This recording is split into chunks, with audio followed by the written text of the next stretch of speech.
Acordem suas marmitas de tubarão! Limpem essas orelhas encardidas, porque o Iconicast vai começar!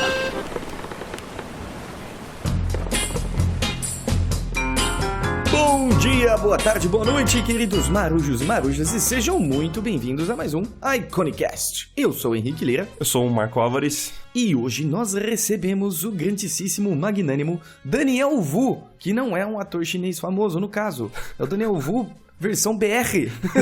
Ilustrador. Ilustrador infantil. Um cara com carisma enorme que levou o nosso humor lá pra cima, né, Marquinhos? Sim. Foi muito Ele bom. já entrou no cast. E aí, galera? Felizão.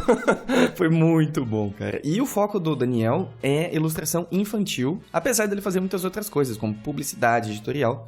Mas a gente falou bastante sobre essa parte de você trabalhar para o público infantil, né? Também sobre a vida de freelancer. Acho que a gente sempre acaba falando um pouquinho sobre isso, é difícil não falar, né?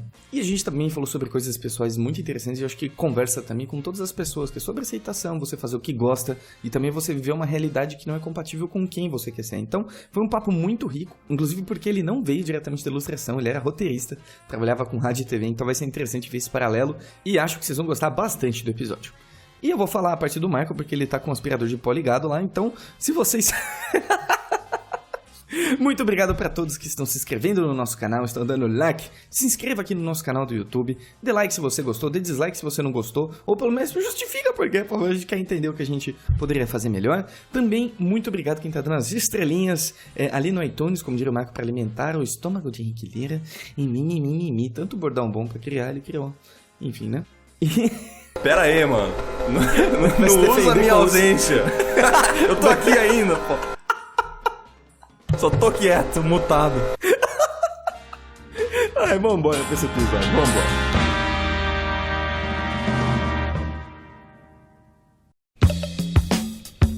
Então, a gente pode oficialmente começar. Senhor Daniel, muito obrigado pela sua presença. Muito obrigado. Imagina, eu que agradeço o convite.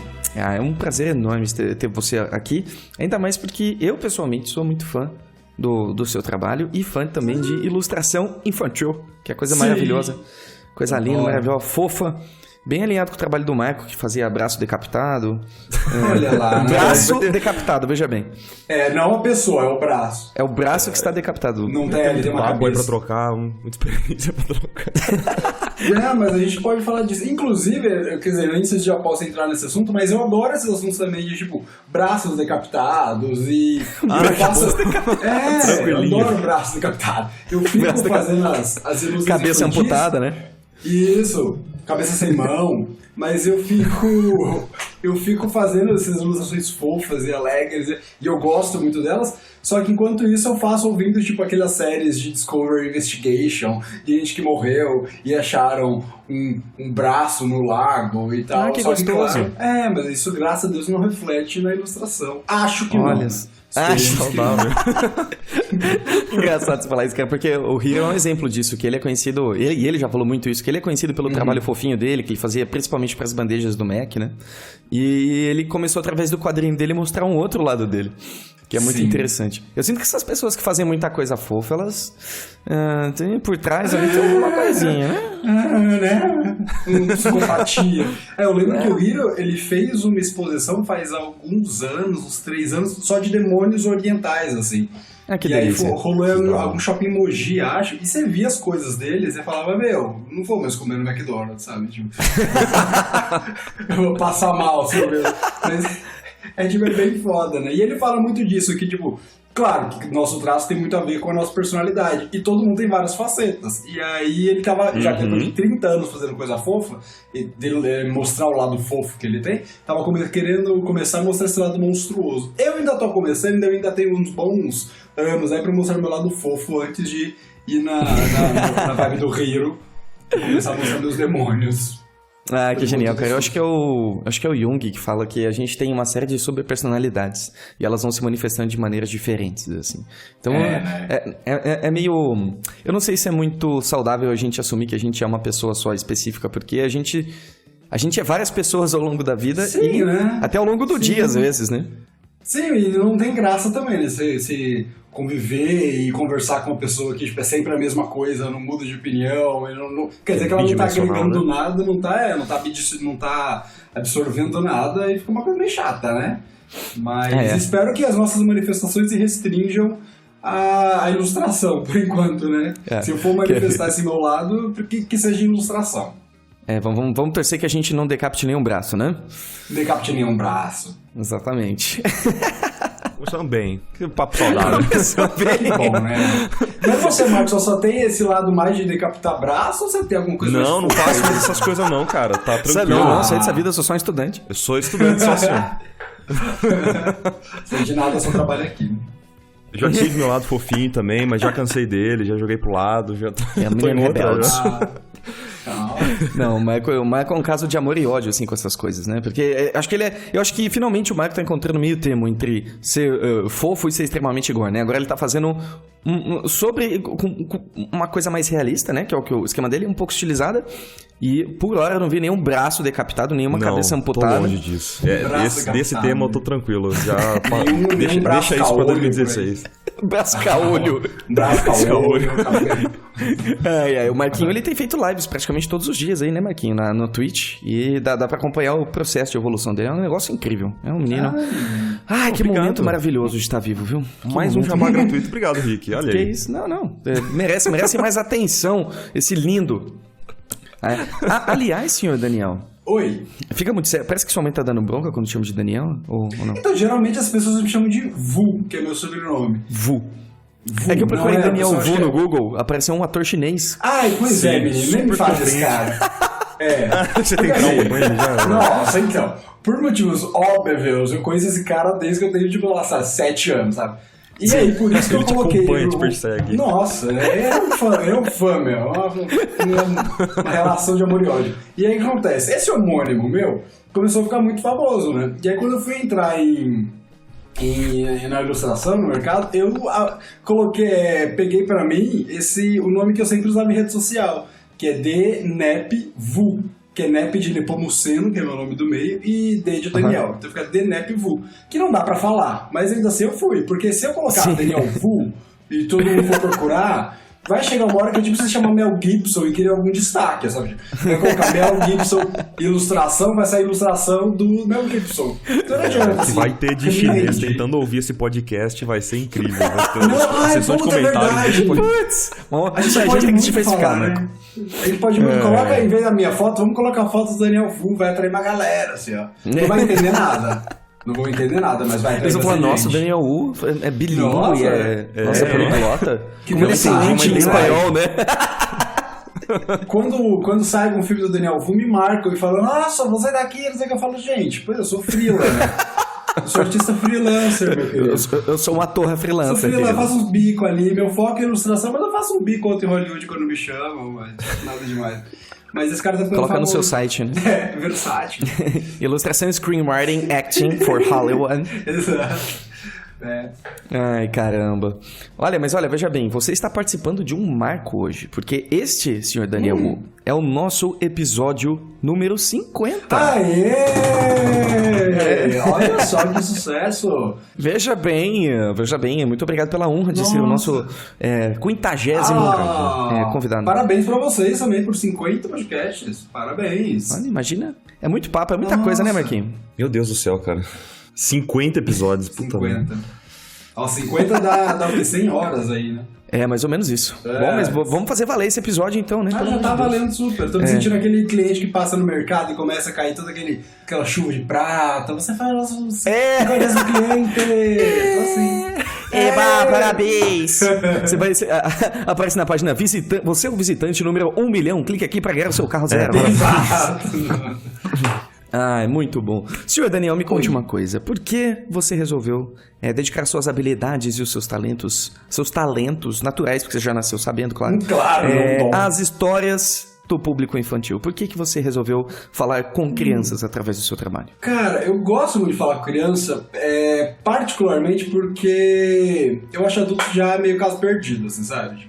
Eu acho louco! Diretamente. Você tenta resolver na raiz, então. Porque eu acho que eu vejo muito a ilustração como comunicação, né? Ela é uma forma de comunicação. E sem dúvidas. eu gosto de trabalhar muito a questão de estética, de representatividade. Eu acho que é uma forma de você apresentar o universo para as pessoas, né? Você fala o seu ponto de vista do universo para as pessoas. E com criança, pontualmente, é muito gostoso de trabalhar, porque elas são muito abertas ao que você vai falar, né? Então, eu gosto de trabalhar com material didático, com literatura, para passar para a criança, tentar quebrar dentro dela algum preconceito que ela vá construir durante a vida. Você já começa a inserir alguns insights de representatividade, de que o mundo legal. não é bem assim como... Quer dizer, o mundo é assim, mas como posso dizer isso? Enfim. A gente tenta acho contornar.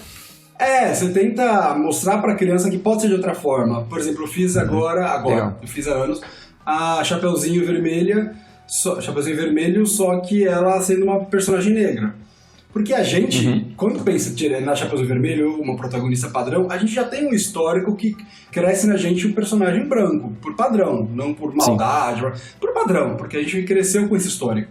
Com a criança, nós temos a opção de representar, de novo, esse estereótipo do herói branco, ou fazer uma heroína negra, que hoje a gente já tem muito estudo, tem muito diálogo e tal, e sabe que tem esse movimento forte vindo. E correto. Então acho que é legal também quando você mostra pra uma criança isso, ela já cresce com essa ideia, naturalmente cresce com a ideia de que tipo, negros também podem ser protagonistas e tão naturalmente quanto brancos. Então com criança é mais fácil você trabalhar isso, né? Elas estão mais vaso branco, assim, pra você conversar com elas sobre isso. É um pedaço de argila que ainda está sendo moldado, né? E a gente, nós tá mais molinha a argila. Tá mais fresca, ela tá mais apta a ser moldada, né? Então nós como ilustradores, acho que a gente tem esse papel e a gente tem essa oportunidade de tomar um contato com ela, então contar uma história diferente das que ela vai ouvir por aí. Só pra ela pensar, muito interessante. Eu gosto disso. Ah, que demais, cara. Então, basicamente, você tenta transcender só o papel de representar algo visualmente e você toma o cuidado de ajudar aquela pessoa a diversificar um pouco o pensamento dela, né? Sim, porque eu acho que é o papel da ilustração, né? Eu me formei, na verdade, como roteirista, né? Eu fiz rádio e TV, e aí eu me formei em audiovisual e roteiro também. Então, eu sempre gostei muito de contar histórias. Antes eu queria ser escritor e tal, porque eu sempre gostei muito de livro infantil, né? Foi por isso que eu entrei em ilustração, porque eu falei, não vou contar história com ilustração, porque não dá dinheiro ao mercado, não sei o que, eu vou contar história com texto, então. Virei roteirista e tal, mas calhou eu também depois partir para o campo de ilustração. Então eu uso a ilustração não necessariamente só para ela ser bonita, ou só para ela ficar pendurada na parede de alguém, decorando o ambiente e tal, mas para contar histórias. É uma forma que eu tenho, não textual, de contar história. Eu me entendo nesse papel para com as crianças, sabe? Não só fazer um desenho que ela vai gostar e vai achar fofo, mas vai passar alguma história para ela, passar uma mensagem, enfim. Ah, demais. E que responsabilidade, né? Porque já que a gente tá falando com alguém tão aberto às coisas, a gente tem que tomar muito cuidado com o que a gente fala, né? Não, filho, pode falar à vontade. Eu já falei, adulto é tudo perdido. Eu não responsabilizo adulto. Temos na carga nossas sócios que a gente já tá... Nós já somos muito contaminados por isso, né? Não tem mais como ficar... Eu não acho que tem como você ficar punindo as pessoas por coisas que elas fazem porque foram ensinadas a fazer, sabe? Você pode conversar, você explica e tal, mas tá todo mundo sempre aprendendo. Nós, na nossa cidade, os mais velhos, até algumas pessoas mais velhas estão sempre aprendendo, então não tem pra que você fazer esse rechaço virtual que às vezes rola, sabe? Tipo, conversa com as pessoas, que o diálogo sempre é uma porta muito, muito útil nesse sentido, do que você ficar só rechaçando a pessoa e ela vai se sentir agredida e não vai adiantar de nada, sabe? Então, né, acho que não tem muito problema. Aí eu falo merda toda hora. É normal. Eu também adoro a parte infantil, tanto que quando eu fui fazer os meus projetos sempre era voltado ao público infantil, né? E é interessante a gente ver os cuidados que os canais têm, por exemplo. Quando eu fiz o meu promo, o curta com a Nickelodeon lá da Inglaterra, a gente tinha um cuidado muito grande de, por exemplo, não inserir objetos pontiagudos nas imagens, certo? Então, por exemplo, tinha um pirata. Pega, por exemplo, o Jake and the Pirates da Disney, né? Que é do Peter Pan, que é pro público pré-escolar, né? A gente tá falando aí até uns 5, 6 anos, 4 anos, mais ou menos. E o Capitão Gancho, ele tem uma bolinha no gancho dele, pra não machucar na ponta da bolinha, né? Mesmo sendo vilão? É, o vilão, só que o gancho dele não machuca, saca? Sim, Tem uma bolinha entendi, na ponta. que interessante. Então, ele sempre tem esse tipo de cuidado, né? Até, por exemplo, na minha série, a ideia era que 2 crianças, elas morassem numa casa num coqueiro. Não era uma casa na árvore, era uma casa no coqueiro, sabe? E o que aconteceu é que a gente estava falando com os produtores da Nick, eles falaram, olha, é muito legal a ideia, mas crianças não podem morar sozinhas sem um adulto vigiando. Então a gente não pode fazer com que essas crianças elas morem sozinhas. Isso é muito interessante. Então, qual foi a solução? A solução foi transformar as crianças em animais. Então, animais podem morar sozinhos. Então eram 2 crianças animais, era uma cachorrinha e um macaquinho. E isso é engraçado, né, cara? Porque a criança, ela também não é tão boba, né? Ela vai ver a cachorrinha e o macaquinho, eles vão se identificar, eles vão identificar que são animais... São personagens infantis, né? São personagens que, sei lá, eles vão, de certa forma, se espelhar também, não é, Rick? Você não acha isso? Não são personagens Claro, adultos. mas assim, é que o canal, ele não tá disposto a correr o risco de ser mal interpretado. Pelos pais, não é? Certo? Tipo... Isso é um preço muito alto a ser pago. Então eles vão tomar cuidados extras. Extras vezes 5. Pelo menos tentar Eu acredito que... se desviar um pouquinho de alguns tiros desnecessários, né? Isso, exatamente. Riscos desnecessários. É um controle de risco, exatamente. Porque eu acho que uma criança vai ver, por exemplo, se ela visse 2 crianças morando num coqueiro sozinhas, ela não ia pensar, nossa, eu vou fugir de casa. Criança não é tonta também, né, velho? Elas iam no quintal e fazer uma cabaninha, talvez, sabe? Mas elas não imaginam fora da casa dos pais naquela época. Elas não iam fugir, sabe? Nossa. Mas são cuidados extras que precisa tomar. E eu queria até te perguntar, Daniel. Oi. Vou te chamar de Vu, tá? A gente é íntimo, Não chama de Vu, Vu. gente. Vu. Chama de Vuvu. Vulva não, gente, vamos lá. Vuvu não, vamos lá, só voltando. Você já recebeu algum pedido de refação de algum projeto seu? Porque você, de repente, fez algo que foi impróprio ao público infantil? Por exemplo, o caso de fazer um objeto pontiagudo, né? Não, no caso foi mesmo um menino com uma faca. Mentira. Nunca fiz isso. Que horror. Mas... aquela rola escondida que você desenha no canto. Não, mentira. Nunca fiz isso. Mas é que assim, como eu trabalho muito com material didático, tem muita diretriz, né, pra você trabalhar com material didático. E no começo, eu achava um porre, né? Falava, que bosta. Tem que desenhar os 5 dedinhos certinhos, a boca não pode ser muito escrachada. Né? Tem todos uns negócios aí e outros muito interessantes também, depois eu posso falar. Mas que eu achava um saco. Mas depois de anos trabalhando com didático, eu fui entendendo que, assim... Eu não sou formado em pedagogia, né? Então, alguém que é formado em pedagogia, tipo, é uma equipe inteira que decide essas coisas. Então, já que eu tenho essa preocupação de como eu vou representar isso no meu desenho, e estudo isso, e me preocupo com isso, tem gente que estuda outras coisas e que se aplicam na representação também. Então, embora eu não entenda ou não concorde, a pessoa que estudou tá falando, então eu vou confiar nela. Hoje não tanto, mas no começo tinha muita refação. Por exemplo, uma coisa que é complicado, mas existe, é que quando você faz um grupo num material didático, um grupo de crianças brincando de pega-pega, você nunca pode fazer o personagem negro correndo atrás do personagem branco, porque sugere ou dá alguma ideia de que eles estão indo roubar ou coisa e tal, e vice-versa. E quando ele falaram isso, eu falei, gente, mas que absurdo, né? Mas dentro de todo isso tudo pedagógico e tal, tem isso. Você tem que tomar muito cuidado quando você vai representar. Por exemplo, eu tô fazendo um livro didático agora e... Quer dizer, um paradidático, e tem um professor conversando com a aluna, eu coloquei ele com a mão, assim, no ombro da aluna, né, conversando. Eles falaram, tem que tirar essa mão do ombro, porque o professor não pode tocar o aluno em situação nenhuma, não sei o quê. E você falava, eu entendo, né? Dá pra margem para discussão, gostaria de entender mais, mas entendo e respeito as opiniões que dão pauta aí pro material didático. E aí, quando eu ouço alguma coisa dessa, eu vou atrás das pesquisas, vou conversar com essas pessoas, quando eu entendo muito, assim, quero entender as razões. Mas tem muita coisa complicada, é quando você vai trabalhar didático. Mas eu gosto. Porque aí tem um pessoal já que fala, mas né, é muita chatice, não sei o que, o mundo hoje tá muito chato e tal. E só que eu fico pensando, cara, tipo, se você for ver os contos de fada do século XVI, do século XV, eles são monstruosos, né? Eles são de chacina, braço amputado, não sei o quê. E é tudo contado pra criança, porque eles tinham uma outra forma de abordar a criança. Aliás, tinha um outro conceito de infância toda, né? E aí, essas coisas foram evoluindo, e claro que todo mundo achava a sua época mais legal. Então a gente tá também nesse processo, e sempre vai estar, né? Aí o pessoal estuda, quem estuda isso entende a infância de outra forma, os estudos vão avançando, e cabe a gente ou entrar no bonde, ou sair do bonde, né? Mas o mundo vai. Com certeza. Eu acredito que a ilustração infantil, os contos infantis, eles têm um papel muito fundamental na questão de servir como uma ferramenta de interação com o mundo, né? Por isso que a gente pega os contos do século XV e XVI, como você citou, e eles são atrozes, né? Justamente porque aquela era a realidade das crianças. Exato. Com 12 anos a menina já tinha 2 filhos, sabe? Então, é uma circunstância bem diferente, né? E eu acho que o conto de fada, ele é uma porta porque você está começando a apresentar o mundo para a criança, né?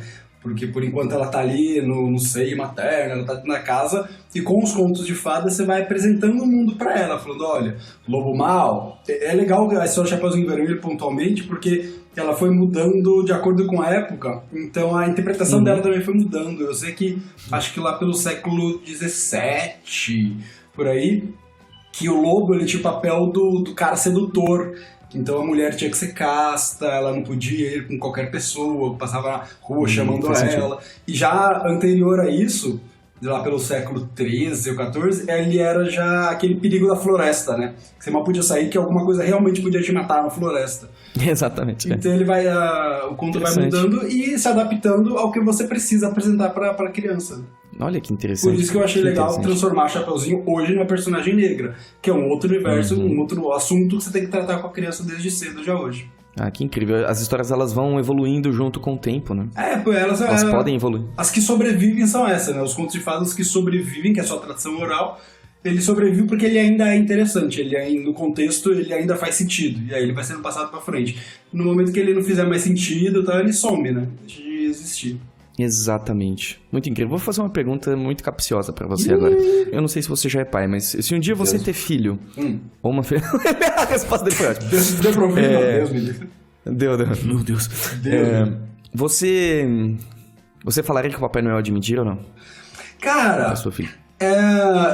Eu não terei filhos, mas eu terei sobrinhos. Eu não me agrada a ideia de filhos. Eu acho que eu faço muito um bem pra humanidade não tendo filhos. Eu seria um péssimo pai.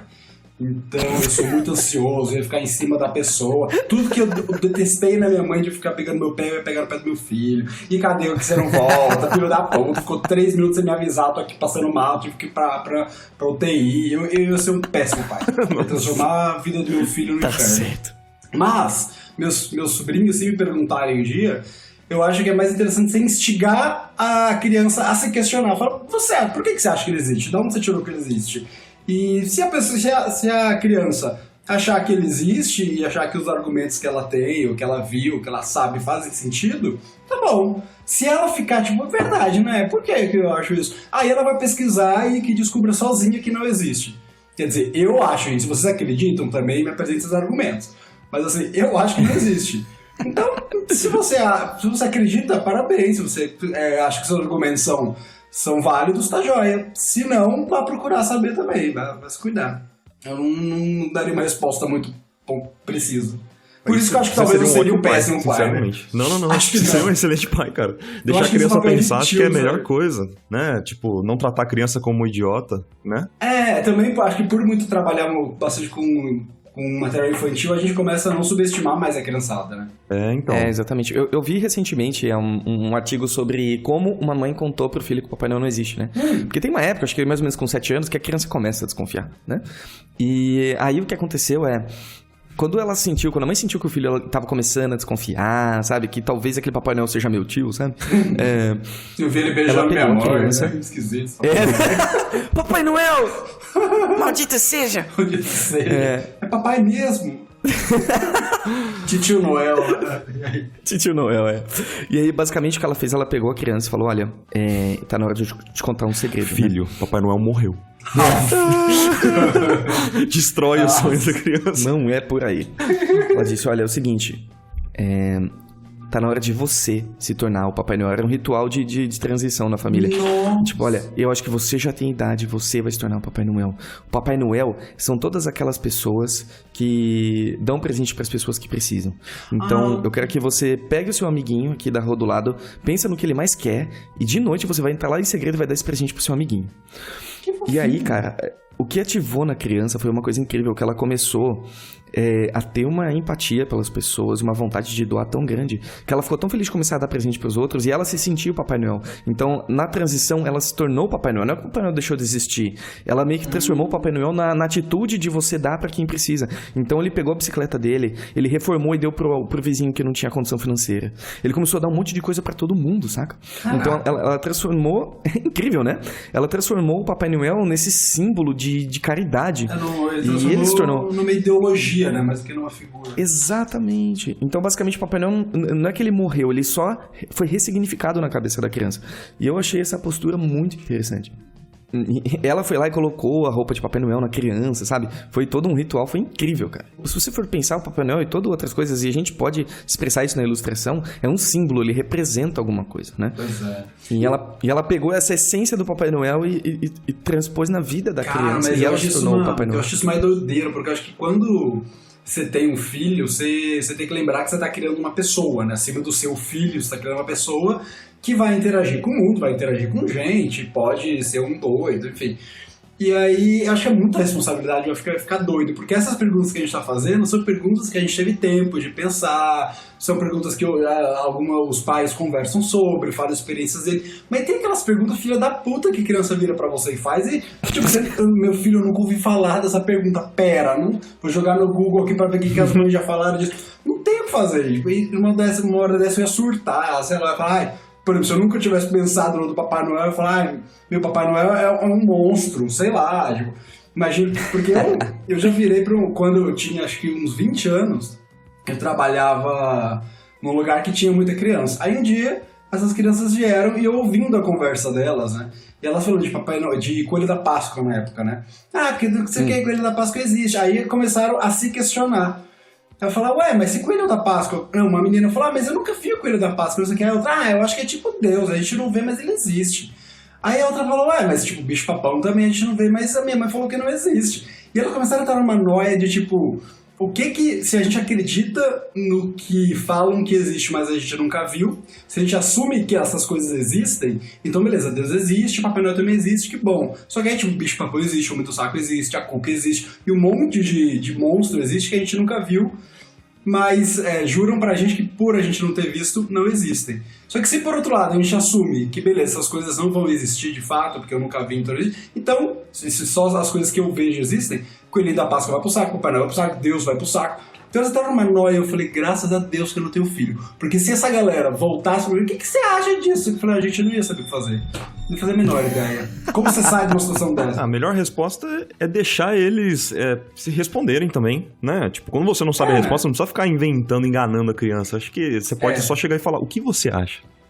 Pronto, a criança vai se dar a resposta e pronto, né? Fazer ela pensar, né? Estimular o raciocínio. Eu acho que a melhor coisa é tornar... Eu acho, assim, pelo menos esses são os... É o que eu acredito, sabe? Transformar a criança em um pensador, um crítico desde cedo, eu acho que é a melhor coisa, sabe? Não dar as respostas prontas, em certos momentos é até melhor.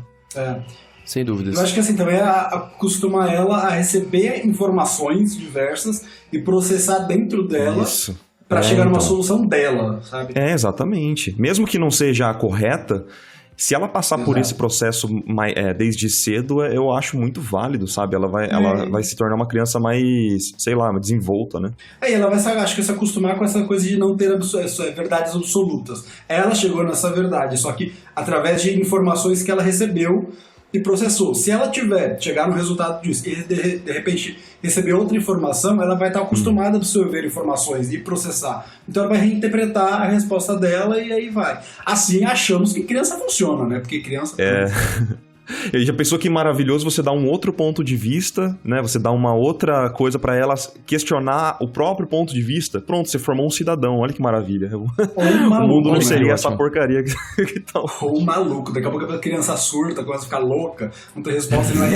Então, Porque, sim. gente, por isso que a paternidade é uma coisa complicada. Eu posso estragar meus sobrinhos, qualquer coisa. Eu falei, Não. desculpa, hein, tô indo pra Europa. Mas... Ó, vou ser sincero assim, cara, a gente chegou a gente conseguiu chegar muito longe com pais sem muita informação, sabe? Hoje a gente tem tanta informação que, Verdade. de verdade, assim, eu duvido que você estragaria um filho, sabe? Mas tem um negócio legal que o Leandro Carnal, um dia numa palestra dele, tem uma mãe que levantou lá e fez uma pergunta pra ele. Falou, Carnal, eu sou professora de yoga, meu marido é, sei lá, tipo, um cara super zen, não sei o quê, e o nosso filho mais novo é muito agressivo, não tem essa agressividade em casa, e não sei de onde ele tirou isso, mas ele é muito, né? E aí ela falou, o que eu faço? A gente não sabe como lidar mais com ele. Aí o Carnal falou, olha, faça o que você achar melhor, porque assim... Todo mundo tem problema, o seu filho vai crescer com problemas, porque toda pessoa cresce com problemas, e quando ele for se tratar, o psiquiatra, o psicólogo vai falar que a culpa é dos pais, porque a culpa sempre é dos pais. Independente do que tranquilo você aí. fizer. Independente do que você fizer, você vai gerar traumas, esses traumas formarão essa pessoa e a culpa vai ser sua. Então faça o que você quiser, não vai ter muito jeito mesmo. Só aproveita, né? Mas é verdade, cara. Também é muito inocente você acreditar que vai criar alguém, assim, perfeito, né? Sabe, sem nenhum problema. E achar que tudo que você quer que seu filho aprenda, ele realmente vai aprender do jeito que você quer, né? Tem que ser sempre o Que nem contrário, que nem você tava falando, tem um universo inteiro aí que tá influenciando ele. Se eu fosse exatamente o que a minha mãe queria, imagina, eu tava casado com uma mulher, 30 filhos, evangélico, né? Não foi bem isso, mamãe. Mas aí que o pai aprende junto também, vai junto. Tamo aí.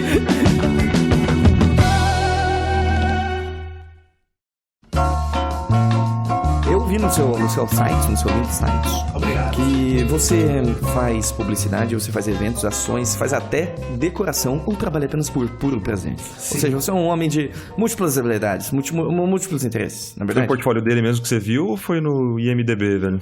No MDB. Só pra garantir, né? foi no portfólio, né? Foi no portfólio, foi no... Exatamente. Você faz isso porque você gosta ou por necessidade? Assim, se você pudesse, você preferiria se especializar em uma coisa só? Ou essa pluralidade, assim, de desafios que vem de diversos lugares, ele te estimula? É que eu tenho um interesse que é pagar boleto, né? Que a gente chama. É pagar... Esse interesse é legal. É ótimo. E assim, eu tenho um traço específico, mas onde ele se adequa, onde o cliente acha que adequa, tô indo atrás. Então, Certo. eu fiquei muito tempo fazendo didático. Em um ano, eu entrei no meu editor de didáticos e fiquei o ano inteiro praticamente fazendo só didático. E me deu uma agoniazinha, assim. Como eu sou muito ansioso, eu comecei a falar, gente, gosto muito de didático e tal, mas eu preciso fazer outras coisas, porque senão você entra numa neurinha de produção em fábrica, sabe? Você sabe exatamente o que vai ser, o pedido que vai entrar, então eu gosto de diversificar só pra receber uma brisa nova e falar, uma animaçãozinha aqui, vamos fazer. Um game, legal, outro tipo de narrativa, outro tipo de processo. Dá um renew assim na sua cabeça, aí você vai... Você para de produção didática, briefing e tal, refação, e de repente vai para uma animação que tem processo de animação, o processo de criação do personagem é diferente, do character design é diferente. E eu gosto disso, eu não sou tão versátil em adaptar estilos, né, de mudar muito meu estilo, mas onde o meu estilo cabe, eu tô indo. Eu gosto muito, me faz bem. E é por isso, inclusive, que eu prefiro ser freela. Porque se você fica dentro de uma empresa, você vai executar exatamente aquela função, né? Para aquele mercado. E aí vai me dando uma agoniazinha, assim. Eu começo a ficar com as mãos formigando, falar, eu preciso fazer outra coisa, vai rolar. Isso é muito claro pra mim, na área criativa. Porque o estímulo não tá só em você criar, mas sim em criar com diversidade também, né? É difícil ver pessoas... Eu, pelo menos, eu tenho difícil de encontrar artistas que eles gostam de fazer uma coisa só e só ficam nisso, sabe? Mesmo que eles gostem muito de um tema, eles sempre exploram coisas novas naquele tema. Vamos supor que o cara... Vamos pegar, por exemplo, o Mike ou o Rafa Zanquetin, né? Que eles gostam muito de fantasy realista. Ou levemente estilizado, né?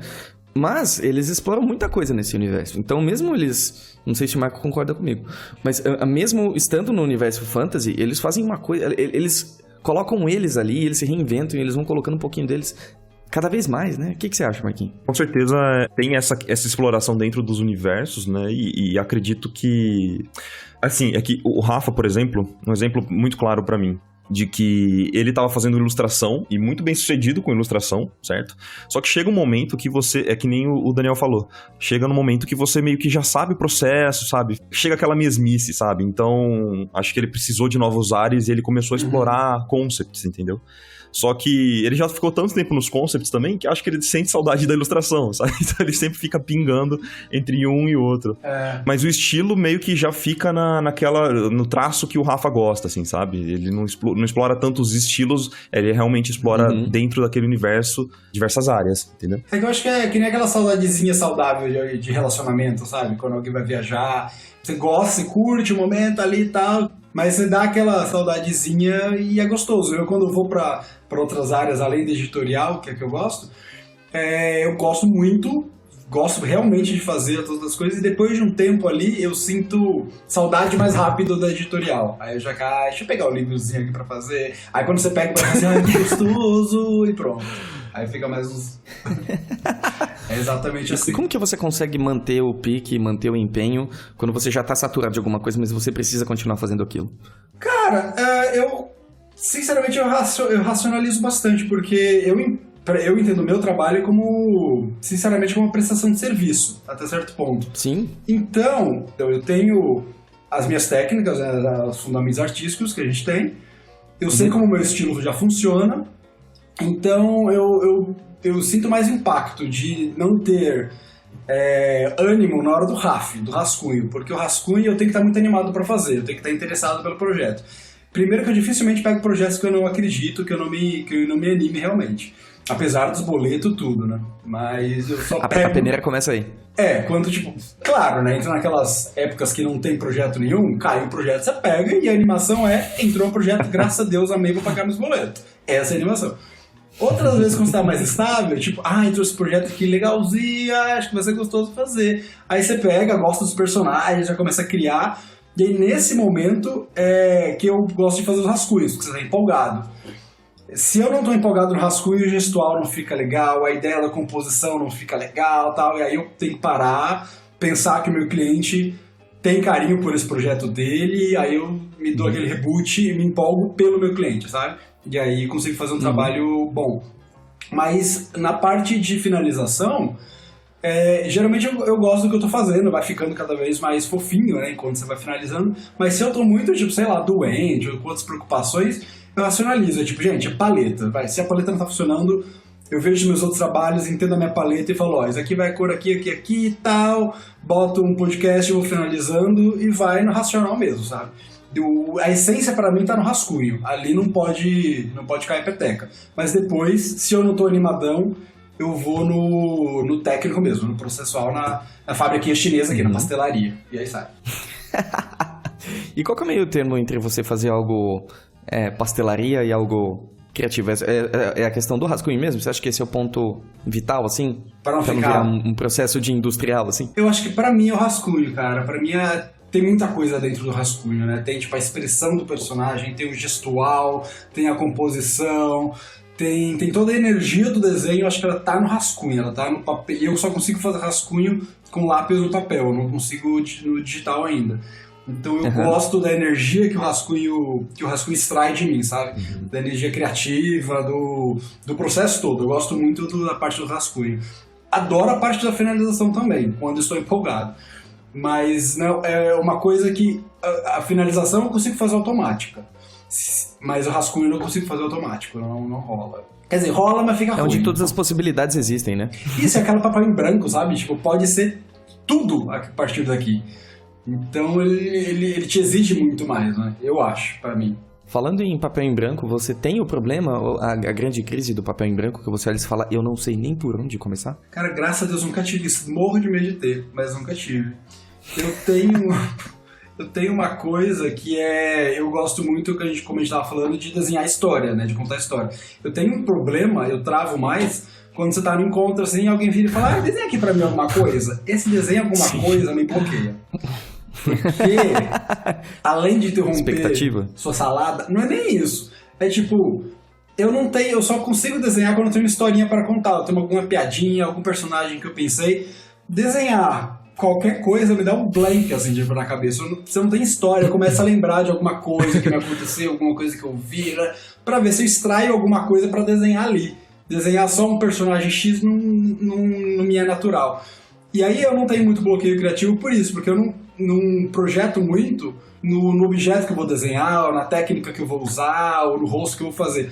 Eu penso mais na história que eu quero contar. História sempre tem, porque você sempre vê coisas, você sempre ouve alguma coisa, vê uma piadinha, conversa com um amigo, brinca muito e tal. E aí eu sempre faço muita piada com todo mundo.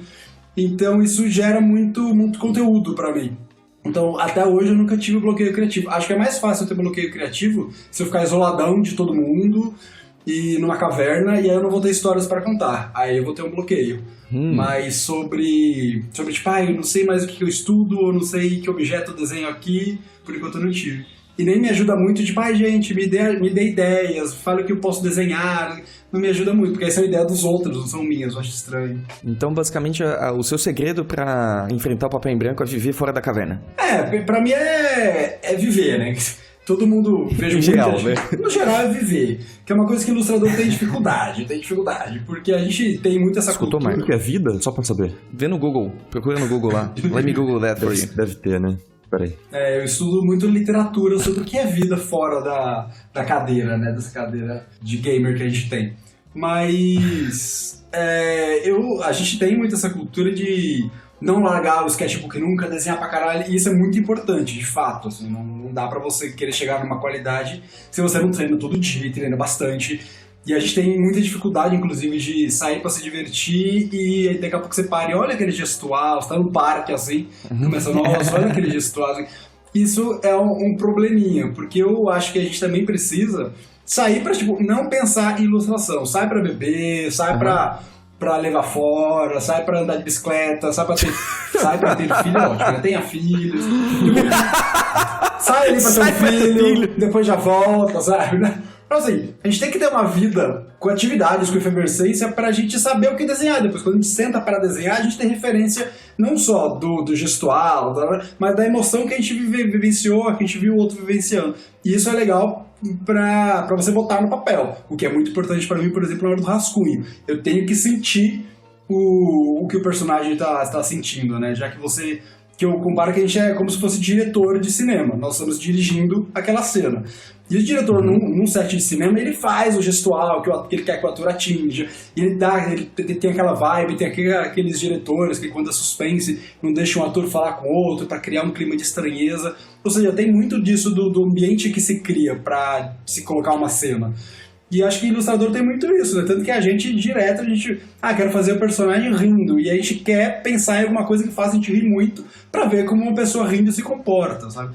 E tem muito, quando você tá com essa energia, a flor da pele, você consegue colocá-la no papel porque você tem um repertório disso. Você viu alguém rindo muito gostoso no parque, você viu uma mãe, como que uma mãe lida com um filho, bebê.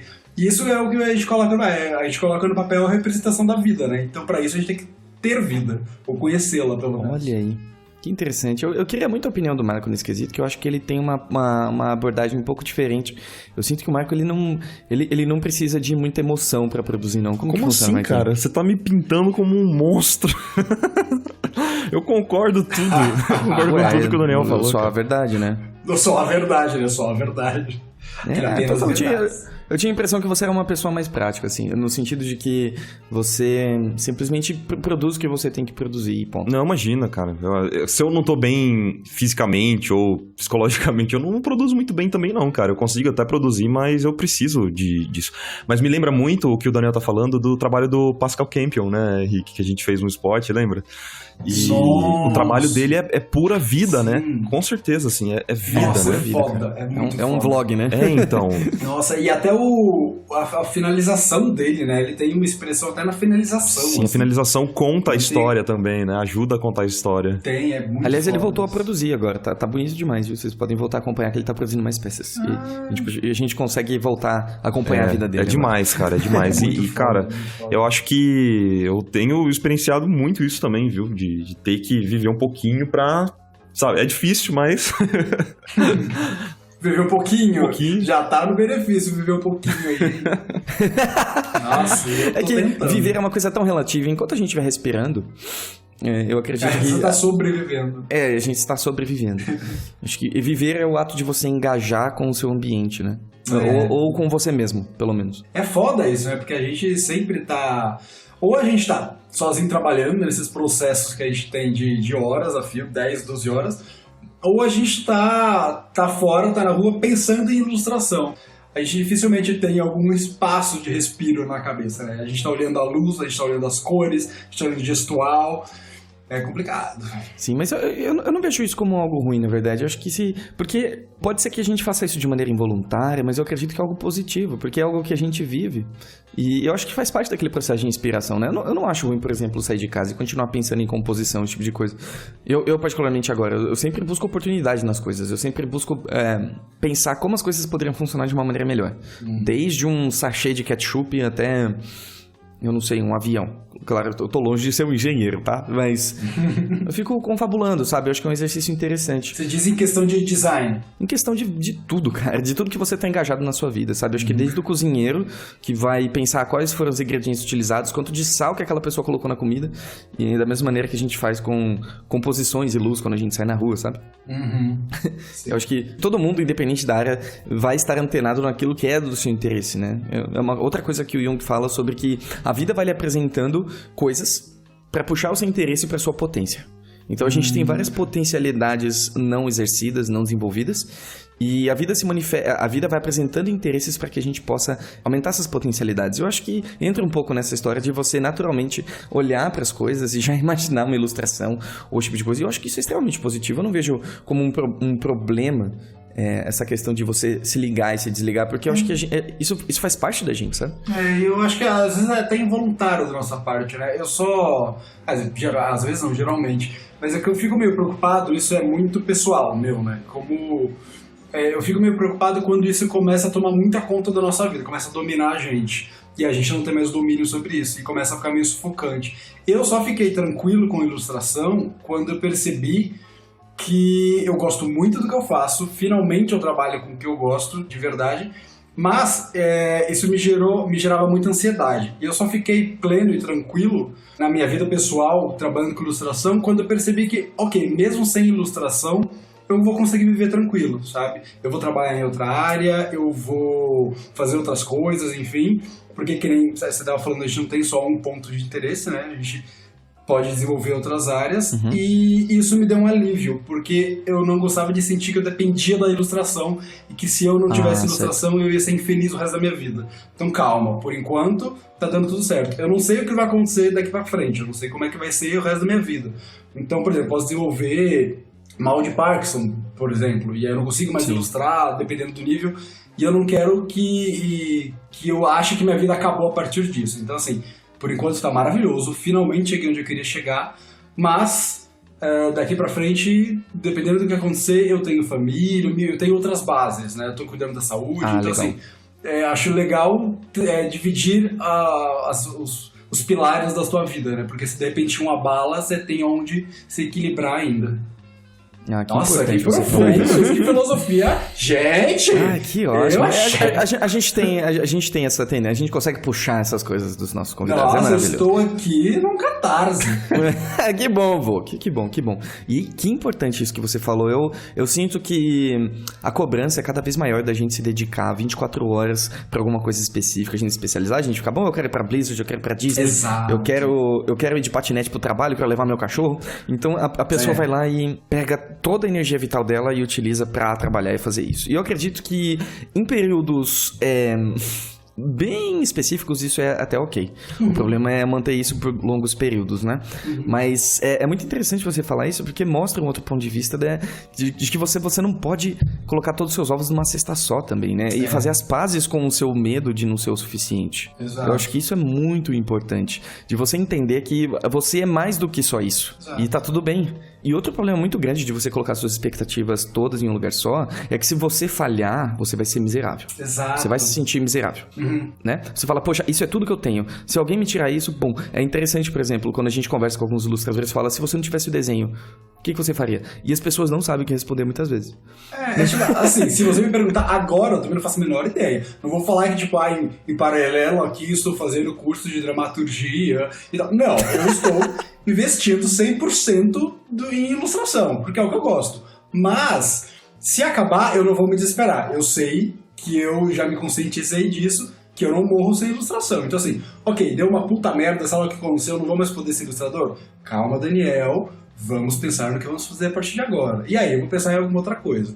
Mas, é que nem você estava falando, tem uma hora que tem que dar esse gás mesmo, e é bom que dê mesmo. E, aliás, eu só cheguei nesse raciocínio depois que, né, eu investi muito tempo em uma coisa só, começou a acabar a família, começou a acabar relacionamento, eu falei, se eu perder meu trabalho, eu vou me fuder. Aí eu comecei a, né, depois de passar por isso. Acho que é um período necessário, né? É de aprendizado. É muito daquela questão da tecnologia que sempre evolui, né? Se a gente ficar preso a uma coisa só, né? Por exemplo, eu só posso ser isso. Se aquilo mudar e você não conseguir acompanhar de certa forma, você vai estar em maus lençóis. Então é importante que você se considere, de certa forma, um artista do que apenas uma pessoa que sabe mexer com aquela ferramenta. Porque se a ferramenta mudar e você não acompanhar, você tá perdido, né? Eu sinto que a gente muitas vezes subestima a nossa habilidade de se reinventar. Que a gente acha que a gente é incapaz de se modelar nas circunstâncias. E o que é justamente o contrário, porque o ser humano ele é extremamente reinventivo. A gente tem a habilidade de se adaptar a tudo. É por isso que a gente existe, né? Se você pegar a história da humanidade, a gente está vivo porque a gente se reinventou várias vezes. Exato. A gente se readequou. E não é agora que isso vai parar de acontecer, né? É interessante isso, porque eu passei por isso recentemente. Essa questão de quase que uma crise de identidade mesmo, assim, do tipo, quem que eu sou, o que que me representa, qual é o meu rótulo, sabe? E eu não acho que isso é muito saudável, de você se encaixar em uma coisa. Eu sou, acima de tudo, um ser humano com diversos interesses, que vai ter diversos interesses diferentes ao longo da vida e tá tudo bem, sabe? Então, fazer as pazes com os seus medos, nesse aspecto, eu acho que é muito importante, assim, que você trabalha com ilustração, com arte hoje, mas isso não necessariamente é você. Isso é uma parte de você, não é que nem aquele cara que Manoir é a vida dele, né, Marco? Manoir é minha vida. É um vídeo idiota que meu irmão me mostrou esse Ok. É que ele mandou um né, Marco? Tipo, como se eu soubesse da piada. Você é o senhor dos memes, dos vídeos estranhos.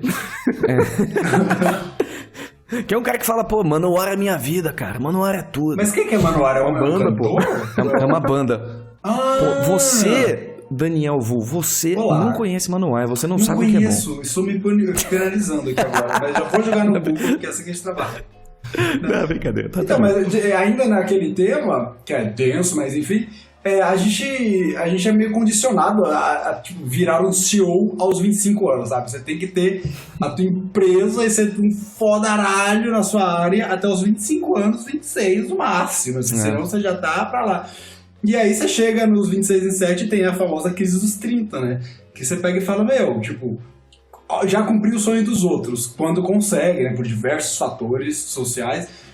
Quem consegue, chega e fala, ok, já virei um CEO, já sou foda na minha área, e eu não tenho nem 30, tipo, e agora? Aí você começa a pensar nos quais são os seus sonhos de verdade. O que você... Aliás, você começa a parar pra ter sonhos, né? Porque até então você foi cumprindo o sonho dos outros. Esse negócio de ter casa própria, e ter uma família, e cumprir todo o papel que a sociedade espera que você cumpra.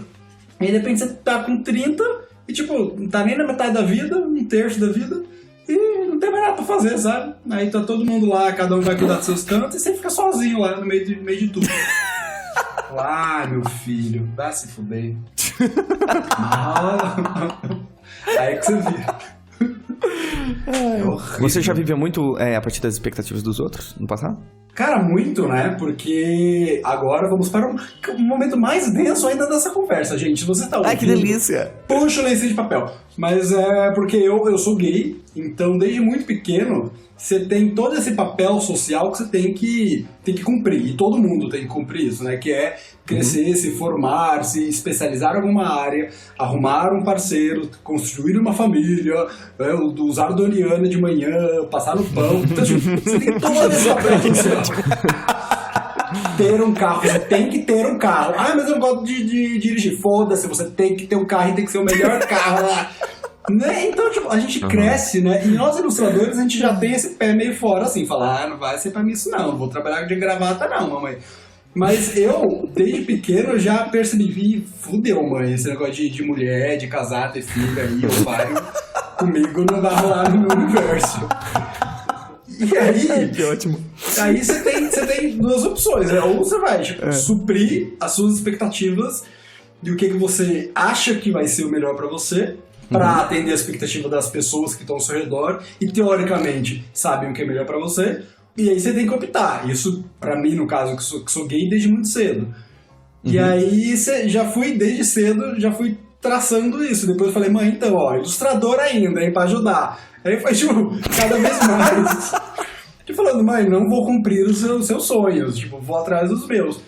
E aí eu fui construindo isso. Mas desde cedo tem que... É que acho que desde cedo eu me livrei de expectativas.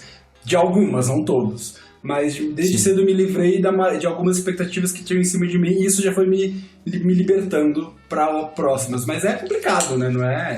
É muito particular, isso é muito pessoal. Eu não oriento ninguém a tipo, não, vai aí, fala pra todo mundo que você quer ser ilustrador, vai seguir, ou fala que você é viado mesmo. Acho que cada um sabe o momento de abdicar das expectativas. Aí. Eu acho que é muito difícil a gente viver ausente de expectativas, né? É uma coisa que eu particularmente tento, eu acho que o Michael ele tenta também, porque o Michael é o Zenão de Sítio, o grande estoico. E reduzir as nossas expectativas em relação às coisas para que tudo meio que fique bem internamente, sabe? E quando você não espera muito das coisas, se algo bom acontece, você fica feliz. Mas se você tem expectativas muito grandes em relação às coisas e elas não se concretizam, você se sente miserável. Cara, mas é a mesma situação foda, com expectativas diferentes, né? É foda, ainda mais pelo menos aqui em São Paulo, que a gente mora, sabe? Tipo, no mundo inteiro tem expectativa, mas em São Paulo, pontualmente, a primeira coisa que te perguntam quando te conhecem é tipo, com o que você trabalha? Então, o trabalho onde você tá já te representa. Não, ninguém quer saber, tipo, e aí, você... Qual é a sua relação? Lógico que seria uma pergunta muito estranha, mas assim, qual é a relação com a sua família? Ou tipo, o que você gosta de fazer nas horas vagas? Que música que você gosta? Tem tantos outros pontos que te identificam e vão exatamente naquele que você não tem tanto controle assim, que é no que você trabalha. Tipo, depende da pessoa te contratar, depende de várias oportunidades, né? Ainda mais pra gente que é ilustrador. Não te define tão bem assim, né? Qual é o seu cargo dentro da empresa? A gente tem muita essa expectativa do mundo em cima da gente e que a gente quer atender porque a gente é julgado por ela, né? Você é categorizado por onde você trabalha, qual cargo você ocupa, quantas horas. Aqui em São Paulo, pelo menos, é lindo você falar que você varou a noite trabalhando. É honroso e, na verdade, é horrível, né? Porque enquanto você está trabalhando aí horas, tem alguém esperando você em casa. Então, enfim. E aí é difícil faz todo sentido. É difícil você chegar numa mesa de bar e falar, não, então eu sou freelancer, não tô sem job hoje, mas tá susto, não tô morrendo por causa disso, não. É complicado. É engraçado que você falou isso, porque no Japão, por exemplo, de fato, eu acredito, eu já ouvi falar muito sobre isso, eu não sei se é verdade, que a primeira pergunta que alguém faz é o que você faz pra viver, né? E dependendo da sua resposta, o tratamento muda bastante. Basicamente, o que a pessoa tá tentando falar na entrelinha é, você é digno da minha atenção, deixa eu ver. Nossa senhora. Cara, o pior que eu não acho que a gente esteja tão longe aqui em São Paulo. Então. Sinceramente. Correndo. Ai. Pois é. Marquite, eu acho que seu áudio tá bem estranho. Tá tipo... Depois a gente coloca uma moça fazendo gesto no podcast. Tudo bem, você sabe desenhar. Desenha aí, manda. desenha o que você quer falar. O pior, eu fui nessa pra China, né? Porque lá na China ninguém fala inglês. Aí eu falei, não, beleza, eu sei desenhar, não se preocupa, desenho linguagem universal. E quando eu cheguei lá, você se toca que, tipo, os códigos são diferentes dos daqui. E aí eles entendem pouca coisa também. Aí você fala, fudeu. Não percebi. Nossa, eu fui.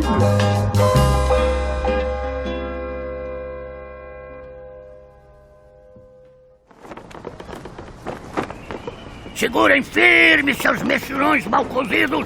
Temos um anúncio a fazer. Ai, sorrisada com o senhor Daniel Vu. E vim aqui rapidamente falar sobre a Saga do Artista Livre, um curso que eu, pessoalmente, criei com muito carinho, pensando em ajudar todos os artistas que querem conquistar cada vez mais oportunidades na área artística, viver do que gosta e impactar as pessoas de uma maneira positiva fazendo aquilo que ama. Então, se você tiver interesse em conhecer a Saga, é só entrar em www.iconic.academy e conhecer a Saga do Artista Livre. Então, sem mais delongas, de volta para o nosso show. Falou bonito, Henrique. Caraca. Ah, tomei café, né?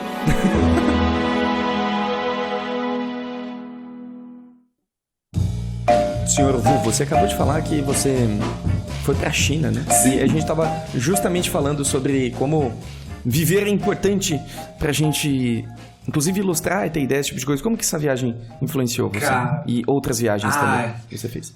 A China, pontualmente, é visualmente muito foda, né? Tipo, visualmente é estonteante, pelo menos os lugares que a gente foi. Mas o que mais, assim, me inspirou muito ver as obras lá e tal. Inclusive tive que fazer um demônio agora numa ilustração e eu usei aqueles olhos esquisitos que eles usam, que tem umas voltinhas no olho, enfim, não sei explicar direito, mas graficamente me valeu bastante. Mas o que me surpreendeu na China, que a gente estava conversando, é que eu cheguei lá, né, falei, lá na China pouca gente fala chinês. Pouca gente fala inglês. Que susto! Que China é essa? Chinês eles costumam falar, né? Mas aí eu falei, a gente mal preocupada tentando aprender algumas palavras, eu falei pro marido, não se preocupe, meu amor, eu desenho. Desenho é a linguagem universal. Vem comigo, vem nas minhas costas que eu vou levar a gente na China tranquilo. E aí quando chegou lá, eu percebi que, tipo, os códigos mudam também. Então você desenhava, nossa, uma coisa horrorosa, mas pra representar nós e eles, aí eu desenhava, tipo, 2 bonequinhos, paletinha assim, e pra eles eu colocava o que a gente estiliza como olho de oriental, né? Só que pra eles não é um olho de oriental. Nossa! Aliás, pra eles é tipo, é um olho, né? Como você fala. E aí, tipo, eles entendiam, claro, né? Aí, além de ficar meio com vergonha de ter ofendido alguém, eu falo, cara, como é que a gente vai representar isso? Então você começa a pensar em outras formas de gráficas de representar, porque você tá tão acostumado com os seus símbolos que você chega lá e fala, tem que repensar isso aqui, que aqui não funciona. Os códigos de correr pra eles é diferente, de comer, gestual, tudo é diferente pra eles. E isso foi bem legal, deu como é que eu vou me comunicar com o cara lá da China agora, que eu sei que os códigos não são iguais. Deu uns mind blow, assim, foi legal. Ai, deu uns mind blow, Henrique, eu não lembro como é que fala em português, menino. Como que é que fala mind blow, gente? Eu passei uma semana na Disney. Estourar miolo? Acho que é, né? Acho que o Datena falou alguma coisa sobre isso essa semana. As pessoas viajadas. Passei uma semana ali na Disney, não lembro mais como fala. É ketchup, né? É ketchup, não é? É verdade. Querido, eu tô confundindo muitas languages agora. Ai, meu Deus. Ai. Como eu tô excluído aqui. Aqui nós fala porta, pô. Que é outro dialeto também. Nada dessas coisas. Idioma. Ai, que engraçado, cara. Eu acho que isso dá pra puxar um gancho interessante, assim. Quando você... Eu acredito que a gente consegue ser mais de nós mesmos quando a gente sai de casa, certo? É isso que eu acredito. Como foi pra você essa transição de, por exemplo, sair da casa dos pais e morar sozinho? Vixe. Assim, em questão de vida. Posso mesmo. perguntar só pra complementar a sua pergunta, Rick? Por favor. Mais de nós mesmos quando a gente sai. Você diz que, então, quando você tá em casa, você veste alguma máscara de estar em casa, tipo isso? Essa é a pergunta. Talvez. A gente sempre tem máscara social, né? Em toda situação. Eu acho que assim... É nesse tom que você tá perguntando? Não. Na verdade é que quando a gente tá na casa dos nossos pais, a gente tem que seguir regras que não são nossas muitas vezes. Uhum. Então, quando a gente tá por conta própria, a gente começa a descobrir coisas sobre nós mesmos que a gente também não sabia. E eu acho que é mais nesse sentido, né? Então, de que maneira isso impactou na sua vida, Vô? Cara, eu acho que assim, eu costumo falar que você não tá maduro quando você sai da casa dos seus pais. Você tá maduro quando você quer voltar pra casa dos seus pais. Porque aí você começa a perceber que, tipo, a vida não é tão divertida. Quer dizer, a vida é muito divertida. Mas logo que você sai de casa, você fala, gandaia, eu vou poder sair, pelo menos no meu caso, vou poder sair sem ter que ligar pra minha mãe, vou passar a noite fora, noite acordada. Mas isso são coisas que são muito divertidas quando você tem, sei lá, 20, 25 anos. Hoje, aos 30, quando meu marido não vai passar a noite em casa, eu falo, hoje é noite de solteiro. Eu pego, escolho um bom filme de terror, compro nuggets e Pepsi. E é uma delícia. É maravilhoso. Outro dia ele ligou e falou, então não vai mais rolar aquela festa que eu ia. Falei, Gabriel, arruma coisa na rua pra fazer, não volta pra casa. Hoje é meia noite de solteiro, não quero dançar aqui. Eu tenho um encontro com o Netflix. Com o Jason. Netflix e um pote de sorvete. Exato. Deixa. Então, eu acho que quando eu saí de casa, você começa a se pensar como um indivíduo. Começa, porque até então você é filho. Aí, de repente, você tá sem seus pais. E aí, tipo, não tem mais aquele vortex que você joga a roupa suja, ela aparece na tua gaveta limpa, dobrada. É estranho, né? Cara, sabe que foi doido certinho. quando, tipo, eu me sentindo muito foda, né? Vou morar sozinho, comprei meu edredom, comprei minha cama. Eu falei, olha, eu sou muito foda, vou decorar meu apartamento. Eu estou comprando as minhas coisas, né? Tem esse poder também que a independência financeira te dá. Até que eu fui lavar a louça e aí, tipo, eu percebi que não tinha bucha. Eu falei, cara, tem que comprar a bosta de uma bucha. Porque, tipo, bucha é uma coisa que ninguém pensa em comprar. Tipo, eu nunca comprei. Ela dava spawn na Exato, cozinha, né? quem compra uma bucha? Quem vai gastar dinheiro comprando bucha? Só que bucha, abridor de lata, são coisas que, tipo, você nunca parou pra pensar. Eles existem. Eles só existem na natureza, né? É aquela seção do mercado que ninguém entra, né? Você só descobre em um momento da vida. E aí você fala, cara... Você se vê na sessão de... Você se vê na sessão de limpeza. Exato. Questionando a Você sua existência. que nem eu, tenho o cartão do dia pra comprar coisa com desconto. Quando... Você tá naquele momento que você se pega na sessão de... tentando identificar qual que vai ser o cheiro da sua roupa quando lavar, né? Que depressão. exatamente. Não, aquele Será momento que eu quero esse cheiro esse mês? que você tá naquela mesa de bar que antigamente você ficava falando de balada e bebida. Aí de repente você tá com os mesmos amigos e vocês são mega empolgados discutindo de promoção de lavadora, que o fulano comprou uma lave seca maravilhosa e a minha geladeira que agora tem o freezer na parte de baixo e é ótimo que você precisa ficar agachando toda hora. Quando você se depara com essa situação, te dá sei lá, eu sempre gostei muito de ser velho, né? Eu nunca gostei muito de... Ser velho. Eu nunca gostei muito de muita farra, de passar 4, 5 noites por semana varando a noite, que era também uma pressão que te dão, né? Que a sociedade fala que quando você é novo você tem que fazer isso, e eu sou oriental, eu não consigo beber muito. E aí todo mundo, você tem que beber, tem que ficar bêbado. Eu falo, cara, eu não gosto. Aí ficava me arrumando umas desculpas. E hoje não, a maturidade te dá essa autonomia de falar, não vou não, porque tem Netflix nova, tem série, não vai rolar nosso encontro, não vai. E aí te dá essa segurança de você poder falar isso. E aí quando eu saí da casa da minha mãe começou esse processo, né, de me entender como uma pessoa, não só como filho, né. E aí foi um processo muito legal, mas eu acho que como fim de relacionamento também, às vezes você passa num relacionamento, você passa anos, aí você começa a entrar no mindset de casal. Então você faz programas de casal, você divide a pizza na metade que você quer, metade que a outra pessoa quer, e de repente quando você tá sozinho, você tem uma pizza inteira pra decidir do que você quer, sabe? E você começa a ver, tipo, o que eu vou fazer de tarde? Porque eu ia pro parque porque ele gostava de andar de bicicleta, mas eu gosto de andar de bicicleta, eu quero ir pro parque. E você começa a formatar a tua vida só com você. E isso é muito legal. É muito legal quando você se entende e se sustenta como indivíduo só, sabe? Se sustenta assim, não financeiramente só, mas tipo, você só depende de você pra ser feliz.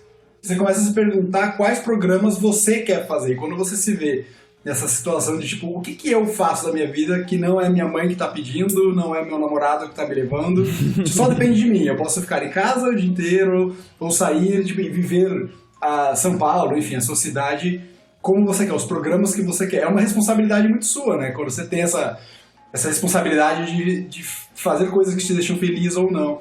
E aí você começa a se entender como uma pessoa individual e única no mundo. Isso eu acho muito legal. Eu acho um processo muito doido, mas muito legal.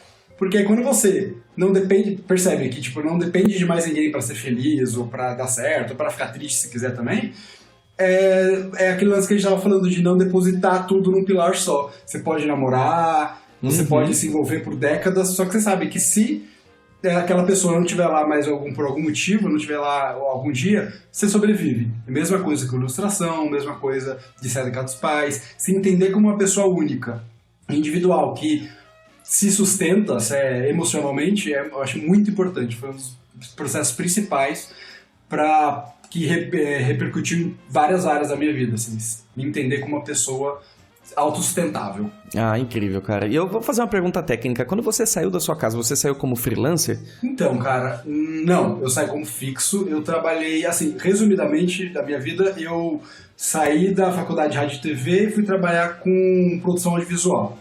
E aí não curti muito doidice a vida, fui trabalhar com produção artística. Foi nessa época que eu saí de casa. Tava trabalhando num lugar fixo, como fazendo curadoria de cinema e teatro. Que demais. E aí foi bem legal essa fase, vi um monte de fio de graça, era ótimo. E aí, depois de Vantagem, né? E aí, foi essa época que eu deixei a barba crescer, porque eu aparecia com essa cara imberbe nas produções de teatro lá pra selecionar a peça. Aí o pessoal, cadê o senhor Daniel? Eu falei, sou eu, o senhor Daniel, essa criança. E aí eu deixei barba pra ver se tomava algum respeito pelo mercado. Mas aí, enfim.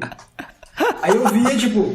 Aí o pessoal falou, ó, você só vai ficar bem numa área quando você olhar pro seu chefe e se ver no lugar dele. Aí eu olhava pro pessoal que tá nessa área de curadoria de cinema e teatro e era tipo aquele cara que tá com paletó marrom, rabo de cavalo, óculos. Falei, não vai rolar pra mim isso não. E aí Não gostei do visual. Produção de... Aí falei, não, vou tomar aqueles coquetel. Falei, não vai rolar não. Essa roupa horrorosa. E aí eu peguei e fui por causa da roupa. Da roupa. Eu não tenho paletó marronzinho assim pra usar. Não combina com os meus olhos, esse paletó. Não combina.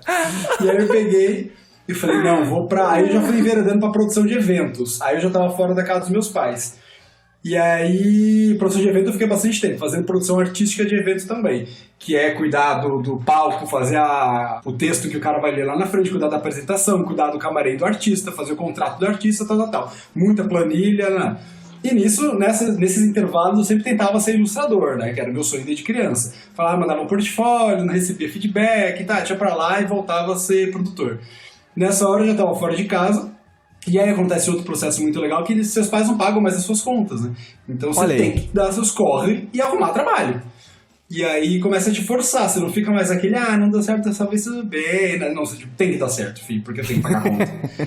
E aí, de produção artística também, eu olhava pra minha chefe e, tipo, apesar de gostar muito de vários chefes que eu tive, era todo mundo, tipo, sem família, abandonando mãe moribunda no hospital, os dentes caindo porque não consegue ir no hospital. E tem dinheiro, mas não tem tempo de ir lá tratar dos dentes. Tem uma vida muito corrida de produção de audiovisual, ou produção de eventos. E aí meu namoro acabando também, porque eu passei um ano inteiro viajando, né? Aí eu falei, cara, não dá mais, e agora eu vou ter que ser ilustrador. Aí eu tinha economizado uma grana, e investi isso no ano que eu fiquei investindo em ilustração. Eu fiquei um ano, entre aspas, aí sem trabalhar, né? Tipo, tentando entrar no mercado. E aí, quando zerou as economias, eu falei, lindo, não tem mais quem pague tuas contas. Então vai ter que arrumar dinheiro agora, e vai ter que ser com ilustração. Aí começou. Aí você grita, né? Não, faço sim, faço. Aí foi roubando dinheirinho, foi criando alguma estabilidade. E hoje cá estou desesperado de novo. Não, hoje estou aqui. Me ajuda! Me ajuda. E hoje eu estou muito confortável, porque eu olho pro horizonte e eu vejo umas referências que falam, não, beleza, eu tenho essa roupa, sabe? Eu consigo trabalhar o resto da minha vida com ilustração. Tô tranquilo hoje. Ai, que maravilha, cara. Que bom escutar isso. E que legal. Você falou uma coisa que eu acho que é vital, que é a questão de colocar o tubarão no aquário, né? Que eu acho que durante muito tempo da nossa vida a gente vive num aquário que só tem peixinho. O peixinho fica lá passeando. Aí vai lá, fica chupando vidro. E aí entra no barquinho de cerâmica. Mas quando a gente coloca um tubarão no aquário, o comportamento dos peixes muda bastante, não é? Eles têm medo de ser comidos, então eles passam a andar porque senão eles vão ser comidos. E eu acho que de vez em quando a gente tem que colocar um tubarão no nosso aquário pra gente levantar o popô e fazer alguma coisa a respeito das coisas, né? E mas é foda isso, né? É difícil você... Se não entrar um tubarão no aquário, e tipo, quem coloca o tubarão é uma terceira pessoa, né? Não é você que faz um referendo pro tubarão entrar. Mas às vezes é você mesmo. Às vezes você, por exemplo, o Marcos colocou um tubarão no aquário dele, na minha opinião. Ele falou, agora vai eu racho, vou fazer live todo dia. Isso pra mim é um tubarão. Eu falei, sabe, tchau Henrique, sim. Adeus patrão. É foda isso, é muito foda. Tem que ter ninguém quer fazer isso. Ninguém quer fazer isso. Nossa, eu nunca consegui me demitir, por exemplo. A gente sabe que a gente tá no emprego que a gente não quer mais o resto da nossa vida, mas tipo, tem que ter muito caralho pra conseguir se demitir, sabe? Falar, eu vou enfrentar, eu vou ficar, talvez fique sem dinheiro, aí, mas a gente também sabe que, tipo, tentar outras coisas enquanto tá com o trabalho é muito difícil, é muito complicado. Eu acho que... Então, é difícil. Eu acho que a pessoa... acho que tem que acontecer alguma coisa na vida da pessoa pra ela começar a se mexer, entendeu? Eu acredito nisso. É verdade. É muito difícil as pessoas saírem da zona de conforto por conta própria. Eu quero... eu tô tranquilo aqui, não. Eu vou começar a fazer coisas diferentes, eu quero arriscar uma coisa nova, sabe? Que eu não tenho certeza nem garantia nenhuma de que vai dar certo. Sabe? É muito difícil, você tem que ser meio louco, eu acho, sabe? Até. Ainda mais se, dependendo do estágio de vida que você tá, você tem uma família, então. gente que depende de você, fica pior Exatamente. ainda. Mas acho que esse fato, por exemplo, se você tem pessoas que dependem de você, aí, cara, o tubarão não sai, não. O tubarão fica lá. E seria até imprudente você, né? Aí, esse é o tubarão, eu acho. Então. Mas, cara, sei lá, e não devia ser assim, né? A gente devia fazer muito mais coisa por nós do que por conta dos outros. Tipo, mesmo coisa de projeto pessoal. Quanto projeto pessoal que a gente tá engavetado, que a gente não toca, mas o cliente manda e fala, pra semana que vem você faz, sabe? Não devia ser assim.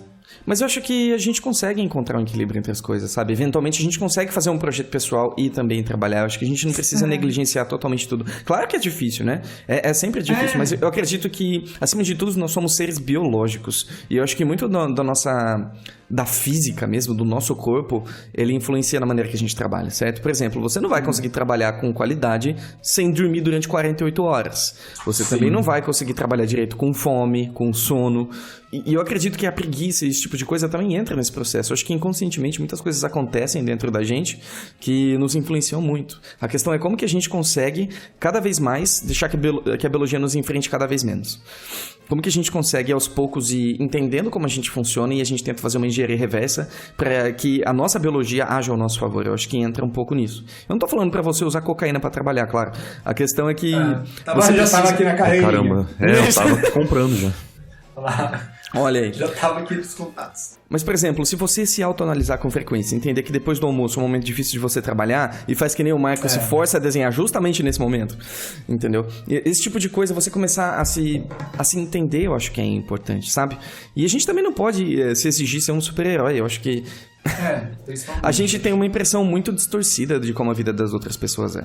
A gente acha que todo mundo tá fazendo as coisas de um jeito melhor que a gente. Acho que como a gente falou no episódio da Rebeca Prado, né, Marquito?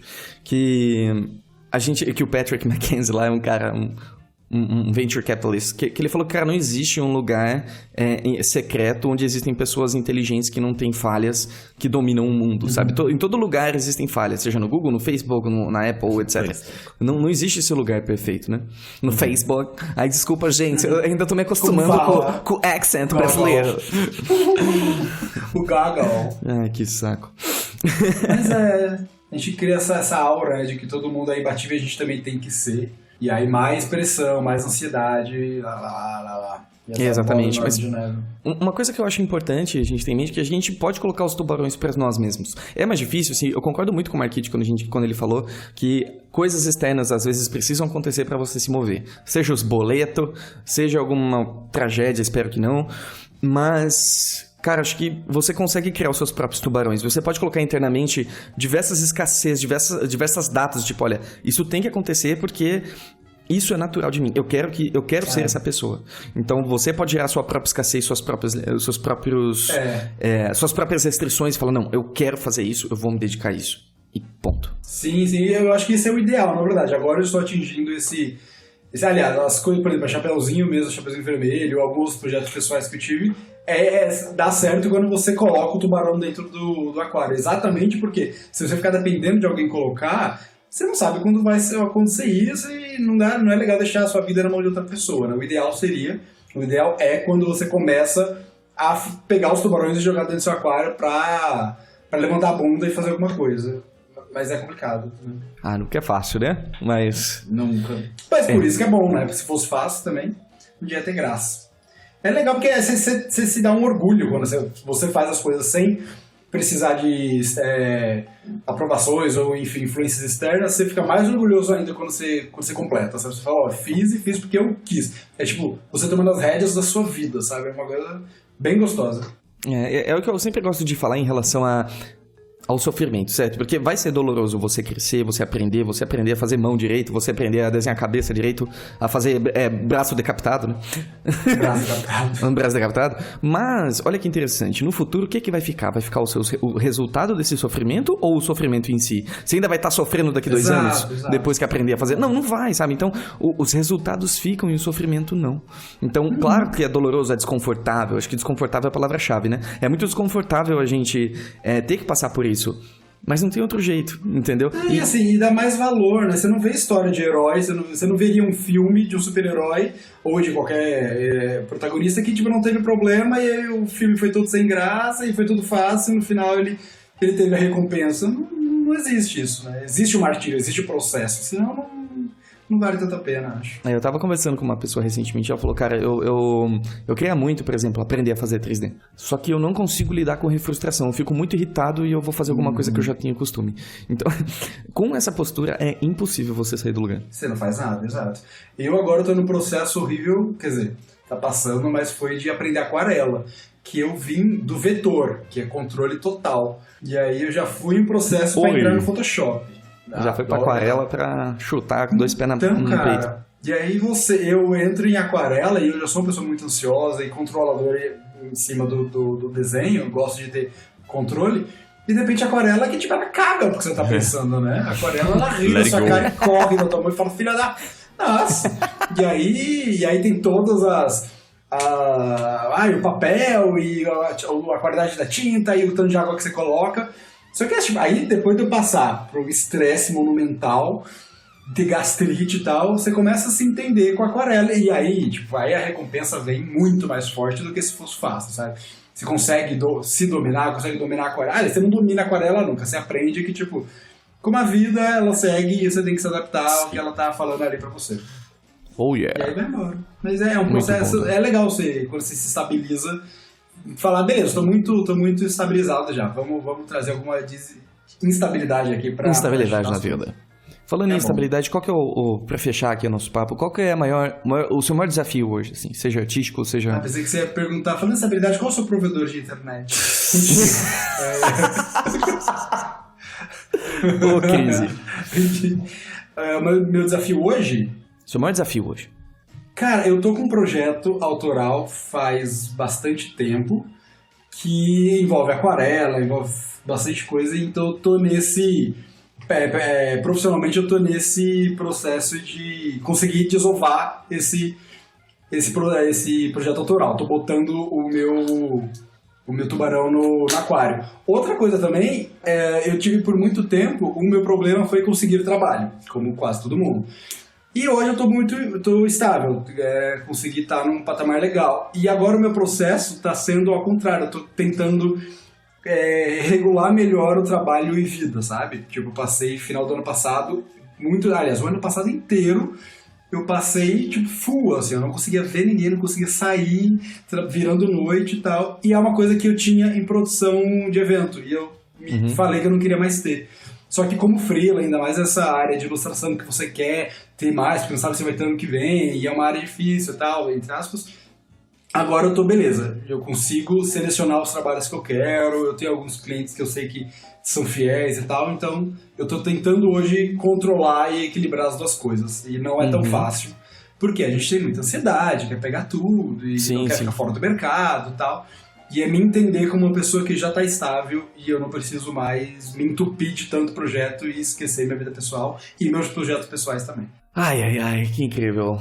Muito obrigado pela sua presença. Imagina, obrigado eu, de verdade. Thank you, quer dizer, obrigado. Ai, thank you. Sorry, quer dizer, desculpa. Graças. Aquele que fala de sotaque brasileiro ainda, né? Ai, thank you, viu? Thank you. Não lembro como é que fala. Thank you.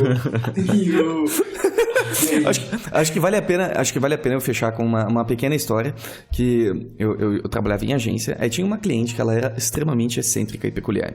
A gente tinha sugerido uma alteração, né, num projeto, e ela respondeu, olha, isso eu não sei se vai dar pra fazer, tá? Se der, ok, se não, SS. So sorry. Cara, Nossa minha senhora. vida mudou. Cara, eu nunca tive que me segurar tanto na minha vida, cara. É isso, pronto. Agora Ai, a gente pode gente, fechar. por uma dessas que eu sou contra o porte de arma. Porque se eu tenho uma arma numa cesta, eu tiro pro alto já. Pá! Pelo amor de Deus! Nossa senhora.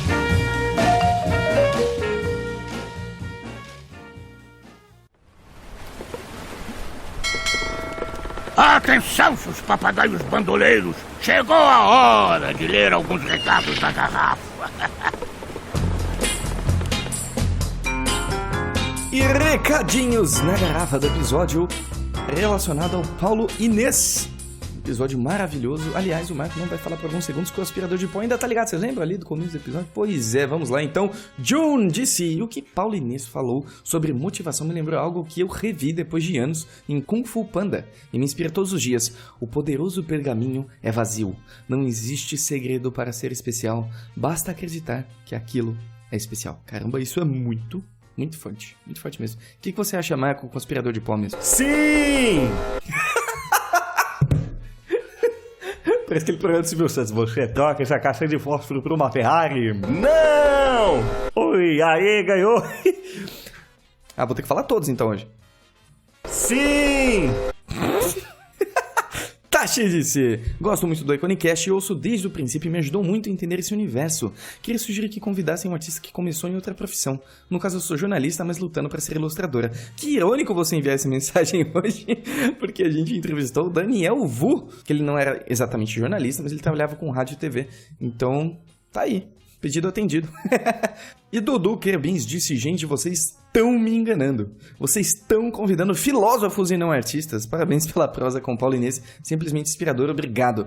Ah, que bacana que você gostou, Dudu. A questão é que eu acho que todos nós somos um pouco filósofos, né? Acho que se a gente ousa se perguntar coisas e tentar mudar as coisas, a gente já está filosofando. Filosofia é philos, né, que significa amor, e sofia significa sabedoria, amor à sabedoria. Eu acho que todos nós tentamos buscar ser melhor de alguma maneira, então eu acho que é algo que vem acoplado com qualquer pessoa que ousa melhorar um pouquinho, sabe? Mas que bom que você gostou, e sim, é uma intenção que a gente sempre procura puxar nos episódios. Às vezes a gente vai até muito longe, né? Eu até fui consagrado nas lives do Marco como Henrique Pira, não Henrique Lira, de tanto que, né? Enfim...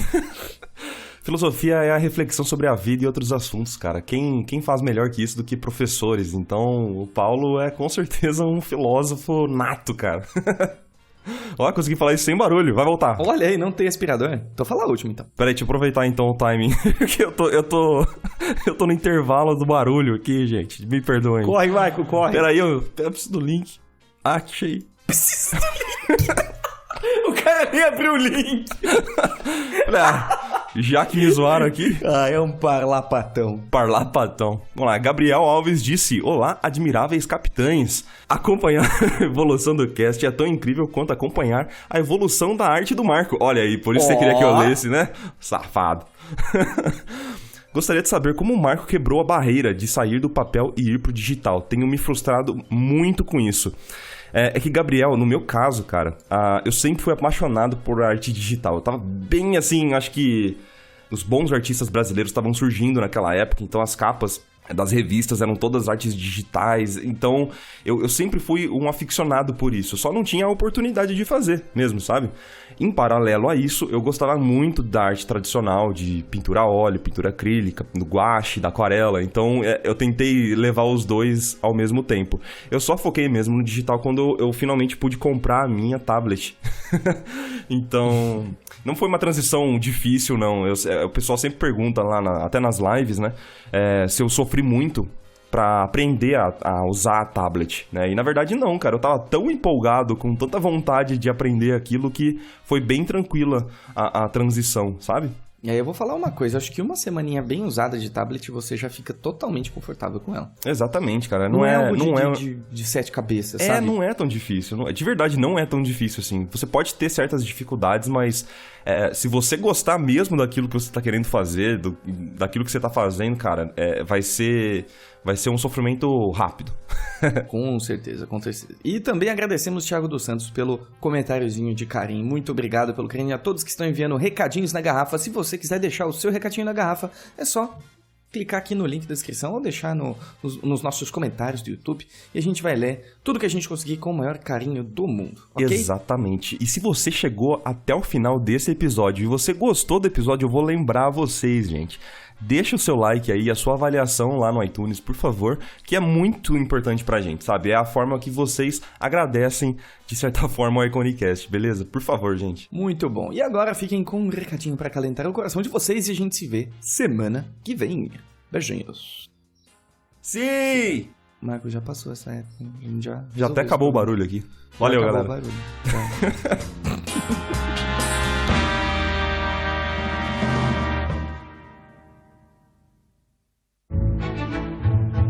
Good morning, Benachen. Você tá passando por um momento muito estressante? Estresse não é algo indesejável. O excesso dele, sim. Da mesma forma que comer uma paçoquinha é gostoso, mas talvez 10 delas seja um pouquinho demais.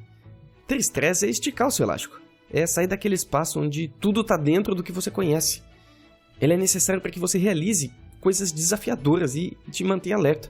Existem momentos que o mar ele vai estar muito bravo e o estresse será quase que insuportável. E sabe o que vai fazer você continuar em frente?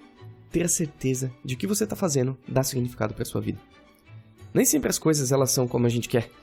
A única coisa que a gente pode escolher são as nossas lutas. Então, certifique-se de que as suas valem a pena para você. Tenha um ótimo dia, manere na paçoquinha e continue na TV.